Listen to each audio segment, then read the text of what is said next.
So, Chris, what was your journey into becoming a security analyst? Well, I went back and forth. I started as a sysadmin and realized I was a lazy sysadmin and automated everything. So they moved me into development.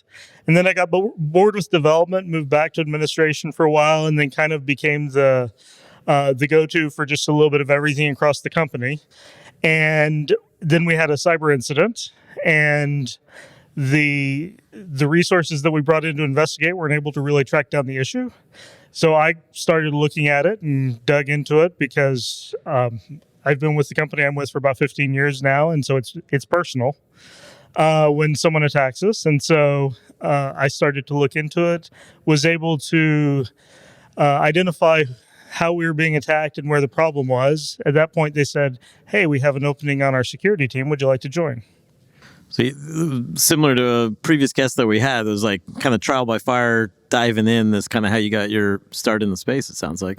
I did. I mean, I grew up playing around back in the days when you could play around a lot more.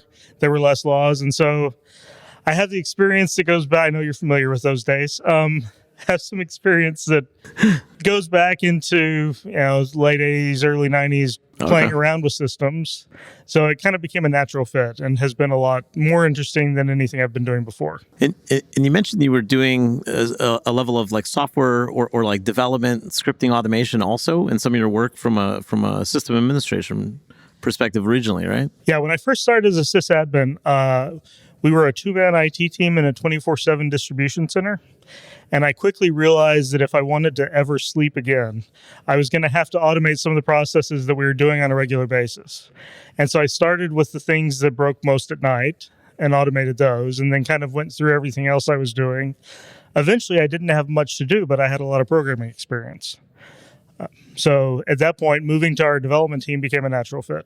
Yeah, and I find I keyed off of it because it's interesting, and I think always important when you're thinking of like kind of doing security engineering at kind of the level that things have to happen these days, of like having some of that development, or scripting type background is like super important. I always like to tell the story of one of the last companies I was running security for. Like the recruiting team kind of, it was like my first week on, and they were like, what sort of, like, who do you need to hire? What do you need? And I was like, I need some developers, right? That's like the first thing, even before some of the security aspects, because without being able to, I think as a customer was putting it well earlier, having that glueware, right, to either automate or kind of understand or really to kind of tailor things to your business, to your environment. So that's a cool combination in your background. Thank you. It also helps with, looking at things from different perspectives. Okay, if I want to look at this from a developer perspective, and I'll see it one way, I'll look at it from a security perspective, or look at it from the perspective of an attacker. Having a little bit of experience in each of those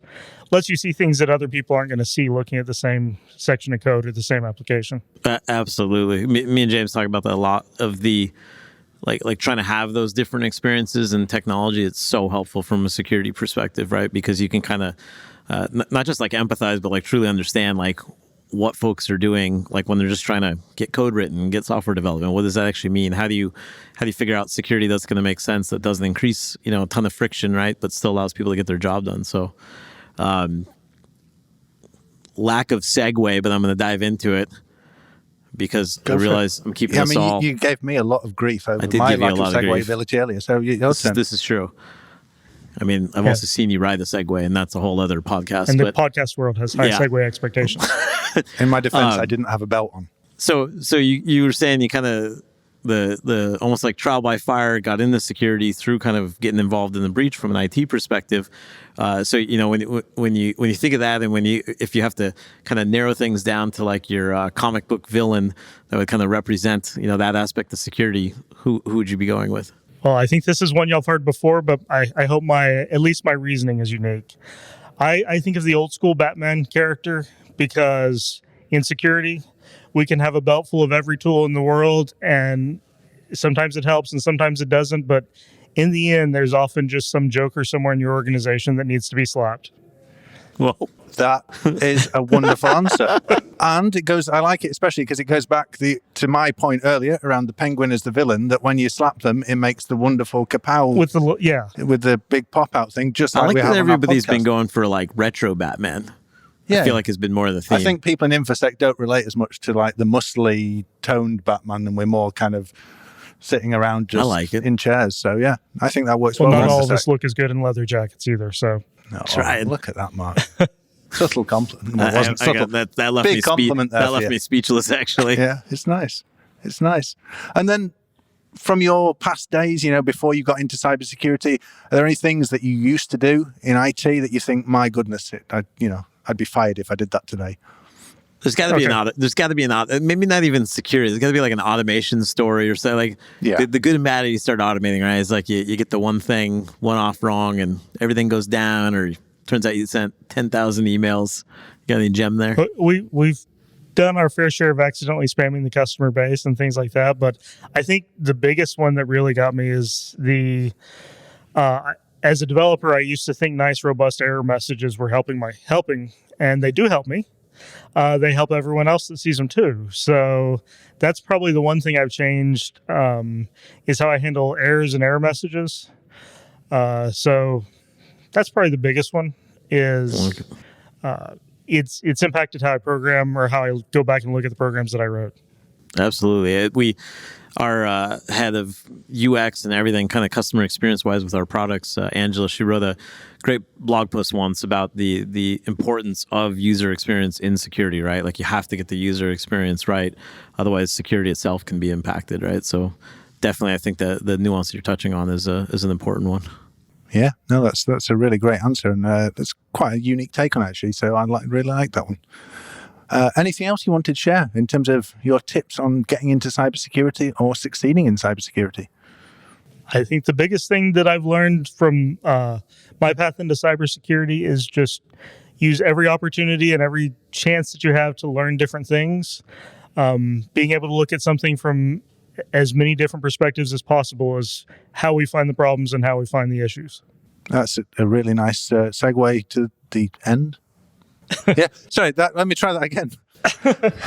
That's a really nice thing to say. We Beyond Trust have a thing about staying curious. James' ability to wrap up the podcast is standing between. I want to keep talking to guests. I feel like Sarah's at the back going to point at me and tell me off again.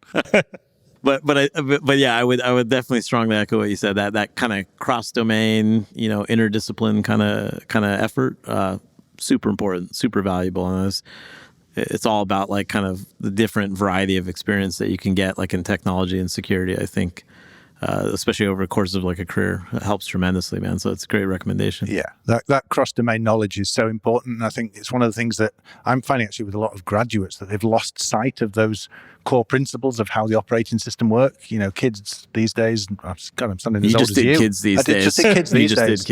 I'm feeling old now.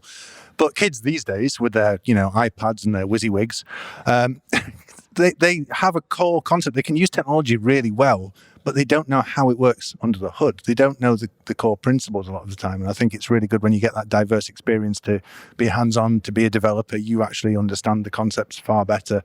And often it's better to hire someone from that diverse background. It's because we've had to code uphill both ways. Yeah, absolutely. Absolutely.